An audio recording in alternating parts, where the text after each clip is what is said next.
महाराज जब बड़ा हुआ तो महाराज संघ के बालकों को खिलाने के लिए ले जाता है और किसी को अंधा बना देता है, किसी को लंगड़ा बना देता है, किसी को तुतला बना देता है। महाराज अब तो शिकायतें आने लगी। महाराज उग्रसेन कहने लगे, बेटा कंस। हाँ पिताजी। चित्त तो प्रसन्न है ना? बढ़िया हो, ठीक है। थोड़ा थोड़ा तो जब वो मौसम की चेंजिंग होती है तो अच्छा। तो लेकिन कंसराज तुम्हारी शिकायतें बहुत आ रही हैं। क्या शिकायतें बहुत आ रही हैं तुम्हारी? अरे कौन कहता है शिकायतें आ रही है मेरी? जो पीछे बैठा है वही शिकायत लेकर के आया है। तेने कही? ये तो मने कर रहा। ये तुम्हारे डर की वजह से नहीं कह रहा है, लेकिन मैं ये कह रहा हूं, हाँ, अगर राजा जो प्रजा से बैर रखेगा वो कभी राजा नहीं बन पाएगा, और जो सिंह जो है झाड़ी से बैर रखेगा तो उसे छिपने के लिए जगह कहां मिलेगी? अरे खाम खाम में क्यों नाराज रहे हो? हम तुम्हें जेल खाने में डाल देंगे अगर ऐसी हरकत की तुमने। हमें? हाँ, मुझे तो ऐसा मालूम पड़ता है जैसे बुढ़ापे पे आपकी भी बुद्धि थोड़ी बुढ़ापे की ओर चली गई। ऐसे समझा दो, इसकी समझ में आ जाए। समझ तो जाएंगे गुरुजी। भट्टा दांती को पीस के उग्रसेन कहने लगे, और मूर्ख कंस,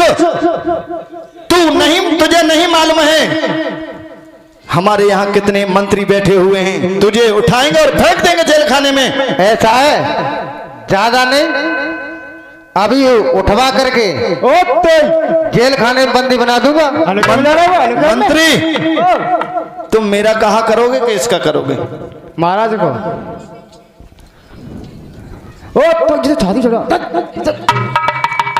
एकदम से उग्रसेन कहने लगे, मंत्री कहिए महाराज। इसको उठा के और जेल खाने में डाल दो इसे। मेरा कहना नहीं मानना है। मंत्री पे कहलवा दो। तुझे क्या हो गया? बुखार आ गया क्या तुझे? शरीर देख के डर लगे। एकदम से उग्रसेन कहने लगे, अरे मूर्ख, इसकी चांडाल चौकड़ी में तुम सभी लोग आ गए। अरे ये हमारे सहपाठी है। अरे महाराज के सहपाठी। तेरी हम जीभ काट लेंगे। मेरी? हाँ, आपको उठा करके बंदी लगा दूंगा, जेल खाने में डलवा दूंगा। नीचे आवाज में बात कर, नीचे आवाज में बात कर, चिल्ला मत, न उठा के फेंकूंगा अभी। तुम्हें मालूम है कि दिल्ली में पहलवानी करवाई हमने, हल्का में लहरा दी, एक ही घूसा में प्राण निकल जाएंगे। और ये नीचे, ये मेरे सहपाठी है भोजराज कंस की जय। बोलिए गोविंद भगवान की। अब तो राजा उग्रसेन कहने लगे, जो सभी बिक गए हो, एक बात और बताएं, 4 लठ को चौधरी और 5 लठ को पंच, जाके घरे 6 लठ हैं ताको अंचन और पंच। एकदम से भोजराज कंस कहने लगा है, बूढ़े बाप मेरे आगे नहीं चल पाएगी। एकदम से उग्रसेन कहने लगे हैं, अरे कंस, तूने बहुत बड़ा अत्याचार किया है, तेरी शिकायत लेकर के सभी बैठे हैं कचहरी में। कौन बैठे? एक आध बार कहलवा दो। इतने बैठे? बताओ। बेटा अमर, क्या इसने गलती नहीं की है? गलती ने गंता करो है।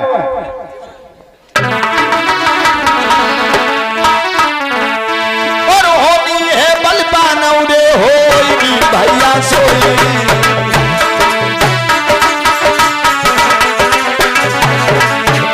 और कंस राजनी कह गई ने के बानी ऐसी सोई।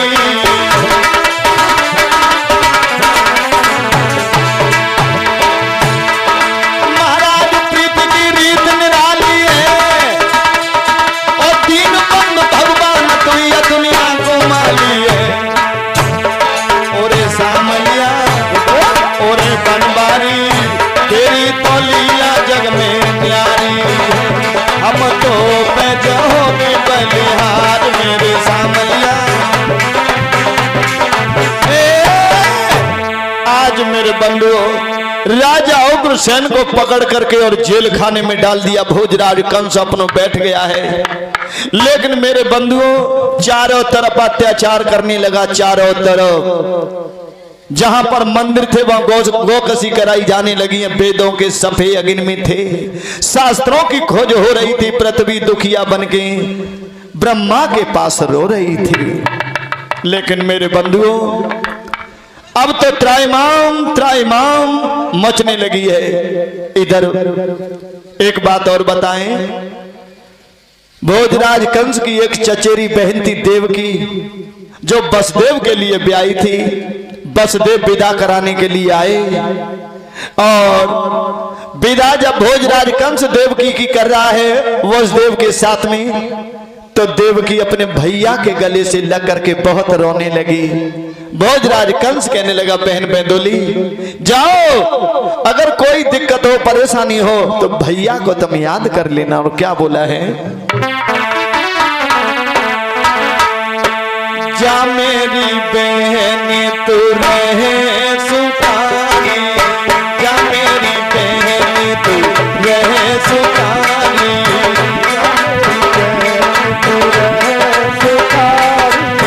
जा मेरी बहन तू रहे सुखानी।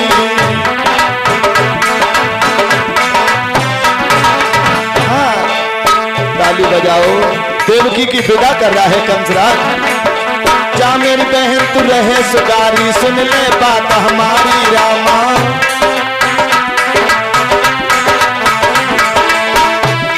और सास ससुर की सेवा करना और पति चरणों में बलिहारी।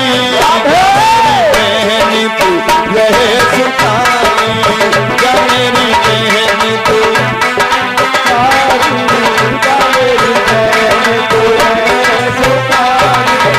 बोलिए सांचे दरबार की।